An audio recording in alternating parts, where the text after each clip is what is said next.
রাজধানীর পুরান ঢাকার চুড়িহাটার আগুনের ঘটনায় ডিএনএ পরীক্ষার মাধ্যমে ১১ জনের পরিচয় নিশ্চিত করেছে সিআইডি। আরও ৮টি মরদেহ শনাক্তের কাজ চলছে।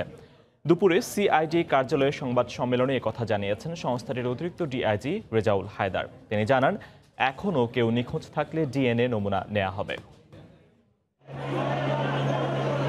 ২০ ফেব্রুয়ারি রাতে চকবাজারের চুড়িহাট্টায় ভয়াবহ আগুনে পুড়ে মারা যান ৬৭ জন। পরে ঢাকা মেডিকেলের বার্ন ইউনিটে চিকিৎসাধীন অবস্থায় আরও ৪ জন মারা গেলে মৃতের সংখ্যা দাঁড়ায় ৭১-এ।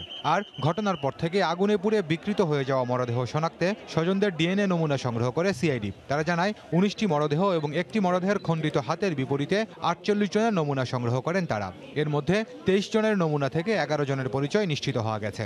মোট আমাদের যে মৃতদেহ হিসাবে শনাক্ত করার কথা ছিল আমাদের ১৯টা, সেই ১৯টা থেকে আমরা ১১ জনের ডিএনএ প্রোফাইল এবং তার সঙ্গে আমরা যে ২৩ জন দাবিদার ছিল তার সঙ্গে ম্যাচিং করে এই ১১ জনকে আমরা শনাক্ত করতে পেরেছি।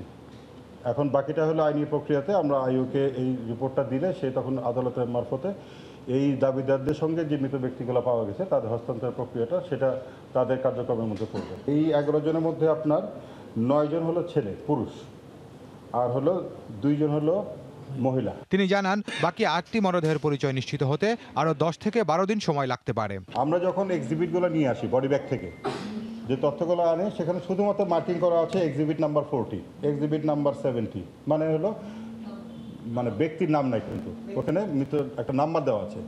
এখন এখানে যার এই ৭০ নাম্বারের সঙ্গে যার মিলল, তিনি বলছেন যে এটা আমার মিলে গেছে। এখন তাকে জিজ্ঞাসা করা হলো যে ইনি তোমার কি হন? উনি মা হন। তার নাম কি? তিনি বললেন যে শামসুন নাহা বা করিমুন নাহা আছে, যেটাই হোক, সেই নামটা কিন্তু আমাদের কাছে আছে। আমরা কিন্তু বলতে পারবো যে স্পেসিফিকলি এনআইডি কার্ডে বা ভোটার আইডি কার্ডে এই নামটা তার আছে, আমরা কিন্তু বলতে পারবো। ১০ থেকে ১২ দিন আমরা আশা করছি আর কি। আমরা কিন্তু নন স্টপ কাজ করে যাচ্ছি, কোনো ব্রেক ছাড়া।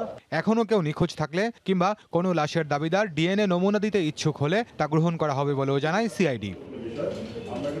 খান মোহাম্মদ রুমেল, সময় সংবাদ, ঢাকা।